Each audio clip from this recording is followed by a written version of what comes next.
肩膀不舒服，别再做转肩动作喽，严重可能会导致旋转肌腱撕裂。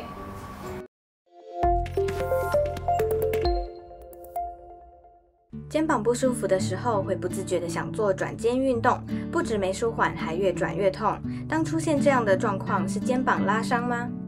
肩膀旋转肌腱发炎，它又叫肩周炎。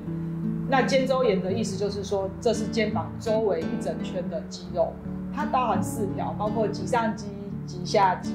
肩胛下肌和小圆弧肌，它就分散在我们肩膀的四周围，让我们肩膀可以做出各式各样的角度。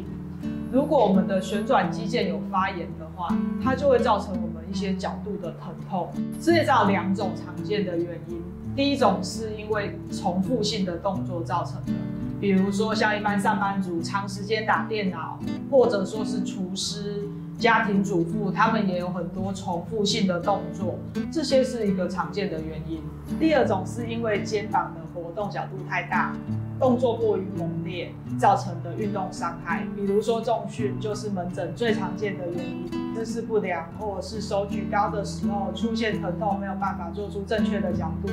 甚至是手臂造成无力的现象，就有可能是旋转肌腱撕裂。肩膀受伤为什么不能做转肩运动呢？大部分的人如果肩膀出现疼痛的时候啊，第一反应就是让它舒缓，比如说做这种转肩的动作。可是这个转肩的动作非常的危险，它会让我们肩膀的间隙变小，那就容易造成肩胛肌症候群，也会去摩擦本来就撕裂的肌腱，让它断裂得更严重。当出现肩膀没有办法自行恢复的疼痛的时候，会建议还是要先看医生做检查，确认实际的状况，这样才能对症下药。肩旋转肌撕裂伤有哪些治疗方式？一般如果是很单纯的扭拉伤，其实我们给予一点消炎药、休息或者是复健治疗就可以有很好的效果。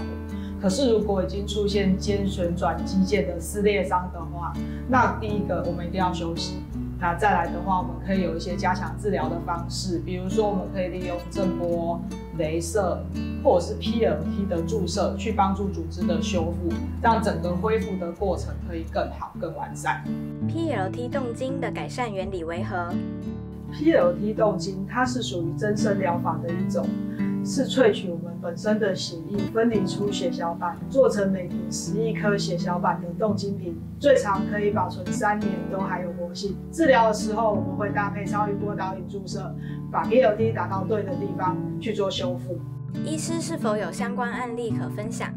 之前有一个健身教练，他本来练得很壮，